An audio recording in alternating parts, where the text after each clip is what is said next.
Eu estou com a pergunta aqui do Mário da Silva, do Imbu, Mário que tem 47 anos, do Carlos Alberto de Itapecerica da Serra, de 40 anos, e da dona Joana do Jardim Ângela, de 60 anos. E eles perguntam: doutor Jânio, eu acordo com dor de cabeça todos os dias, já tomei todo tipo de remédio, inclusive alguns chás, e nada resolveu. O que pode ser e o que o senhor me orienta? Bom, o Mário, Carlos, a Joana aí, a nossa população, ela é feita de uma grande quantidade de indivíduos com pressão alta. Provavelmente a causa da sua dor de cabeça é decorrente dessa pressão alta, que ela é muito mais frequente ao acordar. Por quê? Porque o indivíduo sai de um estado de pressão bem baixa, porque está dormindo e o cérebro nem está funcionando de acordo, e quando a pessoa acorda, já acorda apressada, querendo ir trabalhar, está atrasado, e o nível de pressão, essa diferença de pressão entre estar dormindo e acordando é muito grande, e isso faz com que desenvolva os sintomas de dor de cabeça, onde na grande maioria dos casos é decorrente da pressão alta. Pode ter outras causas, como causas digestivas e tudo, o indivíduo que comeu uma feijoada a noite passada, mas na grande maioria é decorrente de uma pressão. Para ter certeza disso, precisa fazer exames, né, passar no seu médico, medir a pressão de acordo, para poder ver em que pé estão as coisas, né? Em diagnosticando a pressão, aí sim o indivíduo tem que fazer um tratamento adequado.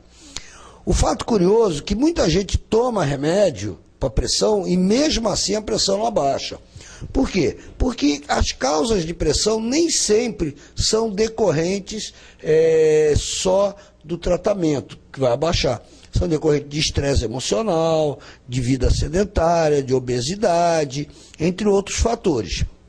Então o indivíduo não pode ficar ligado só na medicação, ou no chá, ou coisa parecida. Ele tem que também adequar as outras situações de vida dele. E hoje em dia, para adequar a sua condição de emocional, é muito difícil, né? Porque a concorrência de vida está muito grande.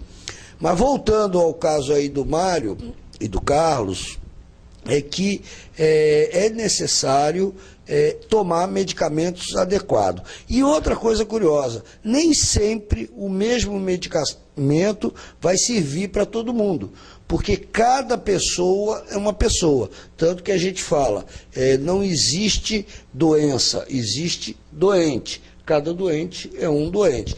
Então a pessoa tem que prevenir, né? Inclusive, doutor Jânio, é importante também lembrar que a automedicação é um problema sério no nosso país. E isso pode acarretar muitos problemas, inclusive para o Mário. Não é verdade, doutor? Sem sombra de dúvida. Se a medicação que ele está tentando lá não é adequada, ele não informou o retorno ao médico que aquela medicação não está sendo suficiente para a pressão, o médico tem que equilibrar, mudar a dosagem, mudar medicamentos, o que não acontece quando você se automedica. Ou então vai ser medicado por pessoas que não são capazes e têm o conhecimento da doença, ou do próprio Mário, né, de conhecer como que o Mário, o seu organismo está se comportando. E no Brasil isso é uma coisa extremamente séria. Nós estamos agora modificando a legislação, os antibióticos, por exemplo, agora já tem uma necessidade total de ter a receita médica. O que nós precisamos melhorar é com que essa população tenha acesso à saúde, né? Perfeito. Você tem alguma dúvida? Você tem alguma curiosidade? Pergunte ao doutor. Para isso, mande sua pergunta para o nosso e-mail, doutor@ jnsãopaulo.com.br. Vou repetir, doutor@jnsãopaulo.com.br.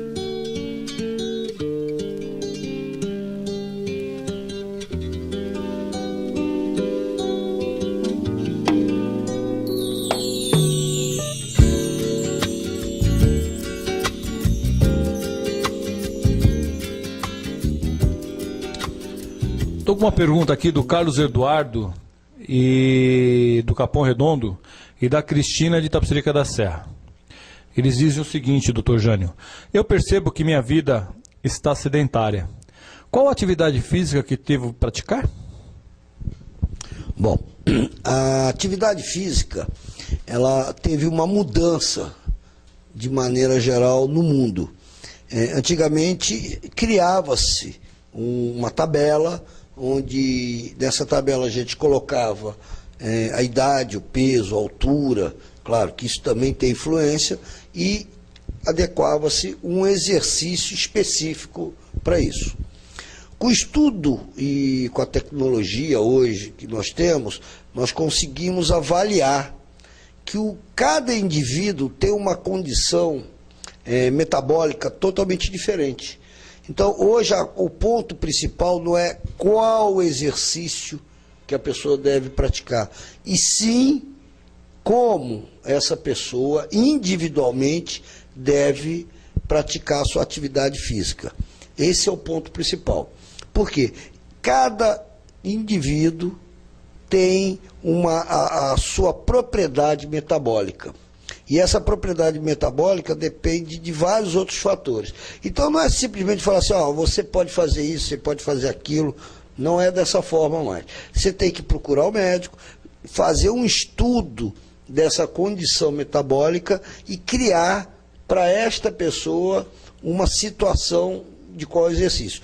Tudo isso ligado a um fator, que é o número e a quantidade de batimentos cardíacos que a pessoa tem ao praticar aquela atividade física, que a gente chama de frequência cardíaca alvo. Então, essa frequência cardíaca vai nos dizer a quantidade de gordura que esse indivíduo vai perder, qual a quantidade de músculo que esse indivíduo vai perder, né, para poder ter aquele balanço e equilíbrio do quê? Do seu metabolismo. Então, você tem que procurar saber qual é a sua frequência cardíaca de exercício, e não qual exercício que o indivíduo tem que fazer. Então, é um estudo individualizado que tem que ser feito. Perfeito. Inclusive o Edivaldo lá do Capão, ele tem uma dúvida. E diz ele: trabalho a semana toda, porém aos domingos eu jogo bola. E ele pergunta: existe algum problema, doutor? É claro, é o famoso atleta de final de semana, né? O atleta de final de semana é um dos maiores perigos que nós podemos ter, porque o indivíduo fica numa condição cardiológica, pulmonar, muscular, durante a semana inteira, porque ele pega o ônibus, vai trabalhar, fica sentado a semana inteira num estado, vamos dizer assim, bem abaixo de qualquer tipo de atividade física. E chega no domingo, ele vai à exaustão total, através da prática do futebol. E o indivíduo não tem sintomas, então ele vai embora, ele vai jogando. Porque as pessoas acham que está bem não está sentindo nada. E não é bem assim que funciona, né? A grande maioria das alterações metabólicas não traz sintomas nenhum para o indivíduo. Então, o que nós devemos fazer é fazer uma atividade física, pelo menos diária. Um dia vai passear com o cachorro, outro dia você vai andar na rua. Todas essas atividades têm que ser monitorada através dos seus batimentos cardíacos, como eu falei anteriormente. Perfeito.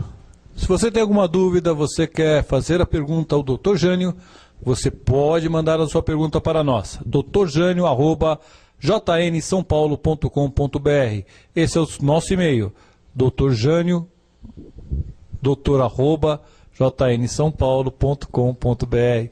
Você está balançando a cabeça por quê, meu querido? Eu errei, né?